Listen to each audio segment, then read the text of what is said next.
Order! Order! You are an incorrigible delinquent at times. Behave yourself, man!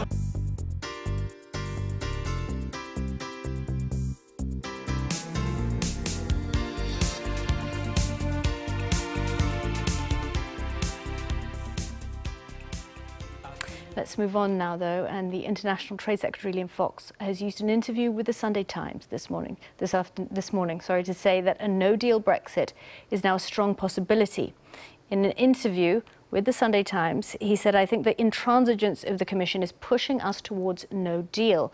We've set out the basis in which a deal can happen, but if the EU decides that the theological obsession of the unelected is to take priority over the economic well-being of the people of Europe, then it's a bureaucrat's Brexit, not a people's Brexit. Then there is only going to be one outcome." Let's speak to our political correspondent, Lewis Goodall. He's in Westminster. Isn't this a bit of an about-turn for Mr. Fox, Lewis? Now he's saying there's only one outcome, 60-40, no deal. Indeed, Kimberly, it's not just a about-turn or a volte-face for Mr. Fox, but also for much of the rest of his Brexiter allies and comrades in arms, because it wasn't so long ago during the referendum campaign, even right up to really a couple of months ago, that you could hear them quite easily saying things along the lines of, well, look, there's no way whatsoever that Brussels would tolerate a no deal. We're bound to get a deal. It's almost guaranteed because they need us just as much as we need them, and you know the rest of the script, etc., etc., etc. Lots of talk about French winemakers and German car producers banging down the door of Brussels and London saying we've got to have a deal, there can be no tariffs under any circumstances. Of course we want to come to a full and comprehensive deal with the European Union. Why? Because it's good for the people of Britain, and it's good for our economy, and it's good for the consumers and the workers of Europe and their economy. And if you think about it, you know, the free trade agreement that we will have to come to with the European Union should be one of the easiest in human history. Do you regret saying that you thought a trade deal would be the easiest deal in history? No, I don't. It's therefore, in principle, much easier and much quicker than any previous trade agreement that's ever been negotiated. We don't have to do all the sort of deals that your commentator was suggesting that are necessary when you're removing protection, but we don't have protection at the moment. We've got zero tariffs. We want to go to zero tariffs. That can be done in an afternoon. The real likely outcome, and again, overwhelmingly likely outcome, is option A. Option A is we get a free trade agreement, we get a customs agreement.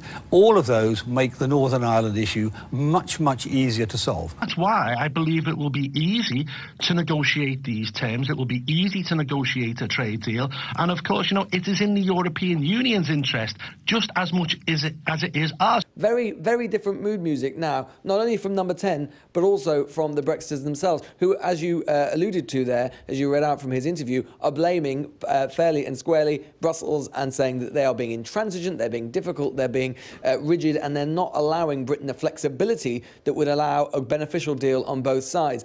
Mr. Fox's detractors and people who are involved in the Remain campaign would probably say, well, guess what? You know, that might be new to you, but that's exactly what the Remain campaign were warning about before the referendum, saying effectively the EU would put their political integrity as a union ahead of their economic interests. But here's just a flavour of the sort of thing that Mr. Fox himself used to say, both of these statements being made in the last 2 years. The free trade agreement that Britain will ultimately have to negotiate with the European Union should be the easiest FTA in the history of mankind. And those who say we want no deal and we want to walk away are not taking a realistic view of our economic position.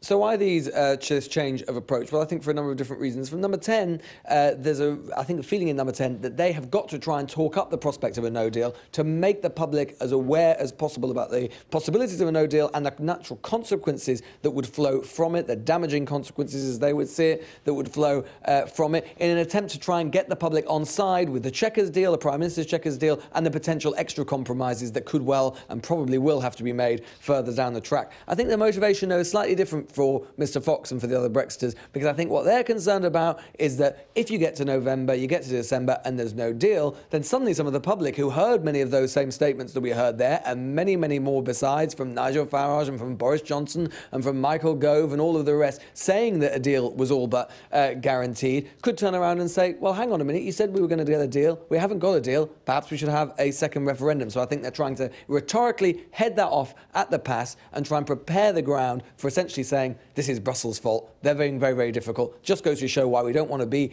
in this European Union anyway. Just one other thing. In that article, in that interview in the Sunday Times, Mr. Fox also alluded to the fact, he said that if the idea of no deal it was causing consternation or angst in London and in Britain, that it's nothing by comparison to the consternation and anxiety he says that it was going to cause in Brussels, i.e. he's saying that the European Union has more to fear from no deal than Britain would. The problem with that as a negotiating strategy is that very, very, very few people, in fact, I don't think anyone really credible, and I suspect not really Mr. Fox himself, really either in London or in Brussels or in the chancelleries of Europe, the capitals of Europe, really believe that. And if they don't, then it's a problem for the British government, and arguably has been the biggest problem from the very start, which is there's an asymmetry of power here.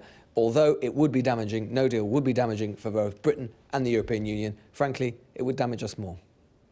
OK, Lewis, thank you.